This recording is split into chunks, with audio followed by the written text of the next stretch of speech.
విజయవాడలో 4 రోజుల క్రితం వైద్యురాలు సూర్యకుమారి అదృశ్యమైన ఘటన మిస్టరీగా మారింది. ప్రియుడు విద్యాసాగర్ పలువురు స్నేహితులను విచారించినా పోలీసులకు ఎలాంటి ఆచూకీ లభించలేదు. ఆమె ఎక్కడుందోనని విద్యాసాగర్, సూర్యకుమారి కుటుంబాలు తీవ్ర ఆందోళనకు గురవుతున్నాయి.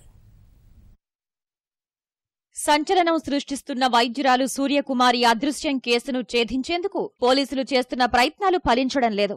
కేసును ప్రతిష్టాత్మకంగా తీసుకున్న పోలీసులు 3 ప్రత్యేక బృందాలుగా ఏర్పడి ముమ్మర విచారణ సాగిస్తున్నారు. వైద్యురాలి ఆచూకీ కోసం తీవ్రంగా గాలిస్తున్నారు. గత నెల 31న అర్ధరాత్రి విజయవాడ శిఖామణి సెంటర్లో ప్రియుడు విద్యాసాగర్ ఇంటికి వెళ్లిన సూర్యకుమారి గంట తర్వాత స్కూటీపై బయటకు వెళ్లినట్లు సీసీటీవీ దృశ్యాల్లో పోలీసులు గుర్తించారు.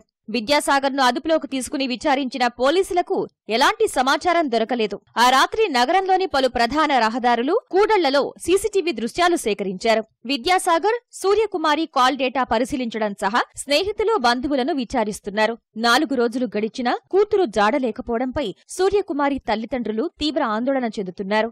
అసలు నా కూతుర్ని నేను దాచుకొని ఈ పరిస్థితిని నా నోటికుండా అనిపించడానికి ఈ సమాజం కూడా ఒప్పుకోదు.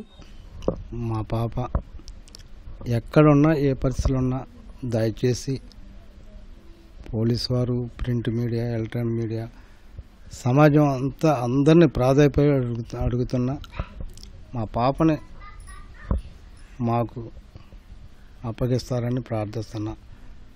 మా పాప కూడా సూర్య, ఎక్కడున్నా మమ్మీ, కుటుంబం అంతా నీ కొడుకు చాలా దుఃఖ పరిస్థితుల్లో ఉన్నారు.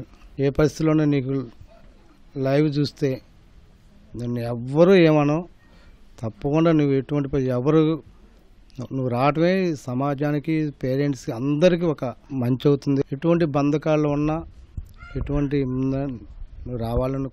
విద్యాసాగర్ను విచారించినా ఎలాంటి సమాచారం లభించనందున పోలీసులు అతణ్ణి విడిచిపెట్టారు.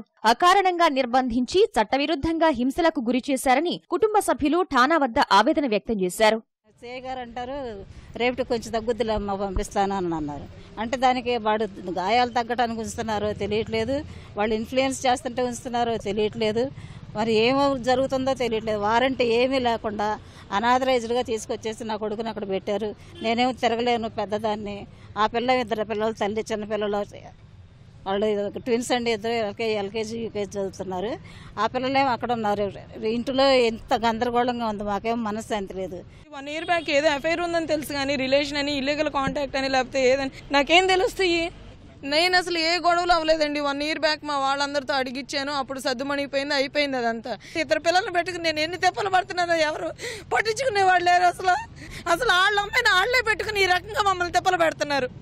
వాళ్ళ దగ్గరే ఉంటుంది, ఎత్తుక్కుంటే వాళ్ళ దగ్గర ఎత్తుక్కోమని రాత్రి పోలీసులతో కూడా నేను అదే మాట అన్నాను, ఏసీపీ గారితో.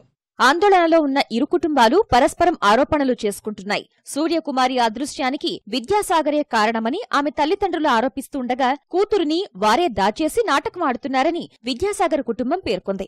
సూర్యకుమారి వద్ద మొబైల్, ఏటీఎం కార్డులు లాంటివేవీ లేనందున ఆమె జాడ కనిపెట్టడం పోలీసులకు సవాల్గా మారింది.